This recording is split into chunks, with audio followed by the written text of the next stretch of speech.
اچھا، ایک سوال اور اسی سوال سے ملتا جلتا ہے، تجارت کو لے کر ہی ہے کہ کچھ لوگ کچھ چیزیں، کھانے پینے کی چیزیں، اناج، تیل، گھی یا کچھ بھی ایسی چیز وہ اسٹور کر لیا کرتے ہیں تجارت کی غرض سے، کہ جب ہم نے کسی فصل کے وقت میں اس چیز کو اسٹور کر لیا، جمع کر کے رکھ لیا، اور کچھ دن کے بعد اس کو بیچیں گے تو یہ مہنگی بکے گی۔ یہ ایسا اسٹور کرنا تجارت کی غرض سے اور مہنگائی کے وقت جا کر بیچنا، یہ کیسا ہے صاحب؟ اور جانکاری چاہتے ہیں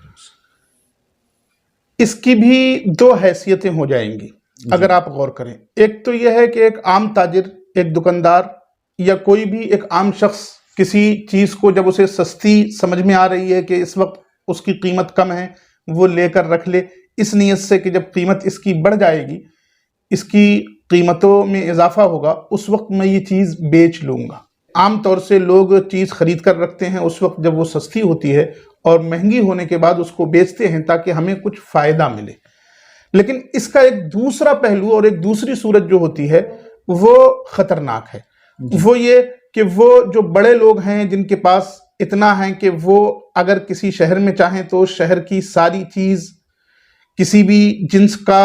اناج ہو، غلہ ہو، انہوں نے ایک ساتھ خرید کر سب کے سب اپنے پاس اسٹور کر لیا۔ اب پورے شہر میں وہ غلہ دستیاب ہی نہیں رہا، اس لیے کہ سب وہ خرید چکے۔ اب جب انہوں نے دیکھا کہ اب غلہ شہر میں ہے ہی نہیں،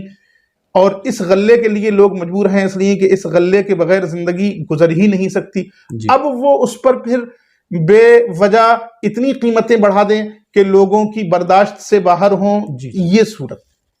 یہ دو الگ الگ صورتیں ہیں۔ اچھا، یعنی ایک تو یہ کہ قیمتوں میں اچھال پیدا کرنے کی نیت سے قیمتوں کو بڑھانے کے لیے ہم کسی چیز کو اسٹور کر رہے ہیں کہ اسٹور کر کے رکھ لیں تاکہ اس پورے علاقے کا غلہ ہمارے پاس آ جائے، اور جب ہمارے پاس آ جائے گا تو پھر ہم اپنی من چاہی، اپنی مرضی کے مطابق جتنی قیمت چاہیں گے وصول کریں گے، پھر چاہے کسی کو گراں گزرے، کسی کو کراہت ہو، کسی کو مجبوری میں وہ قیمت دینا پڑے، لیکن پھر ہم اس قیمت کو وصول کر کے رہیں گے۔ ایک صورت یہ ہے۔ اچھا، ان دونوں صورتوں میں فرق۔ اب یہ صورت جس میں ہم صرف اور صرف قیمت بڑھانے کے لیے اور علاقے میں اس چیز کی کمی ہو جائے اس لیے اسٹور کر رہے ہیں،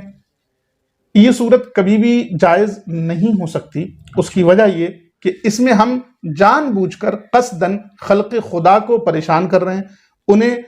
ایسی نوبت تک لاتے ہیں کہ وہ مجبور ہو جائیں ہم سے 100 روپے کی چیز 1000 روپے میں خریدنے پر۔ ان کا دل کراہت کرے یا ان کی طبیعتوں پر بار گزرے، گراں ہو، لیکن ہم اس کو بیچیں گے اس لیے کہ صرف ہمارے ہی پاس ہم نے اسٹور کر رکھی۔ اور ایک دوسری صورت ہے، ایک عام آدمی جو اپنے چھوٹے سے لیول پر، چھوٹی سی سطح پر لے کر کوئی چیز رکھتا ہے اس لیے کہ مہینے کے بعد، 2 مہینے کے بعد جب اس کی قیمتوں میں اچھال آ جائے گا اس وقت ہم اس کو نکال دیں گے۔ یہ جائز ہے، اس میں کسی قسم کی کوئی کراہت نہیں ہے، اس لیے کہ اس میں کسی کے دل کو تکلیف دینا یا لوگوں کو مجبور کرنا یا کسی پر ظلم کرنے کی نیت یہ کچھ بھی نہیں۔ اس کا اپنا فائدہ ہے، اس کی اپنی منفعت ہے، اس نے لے کر اسٹور کیا ہے اس نیت سے کہ جب قیمت بڑھ جائے گی تو ہم اس کو بیچ دیں۔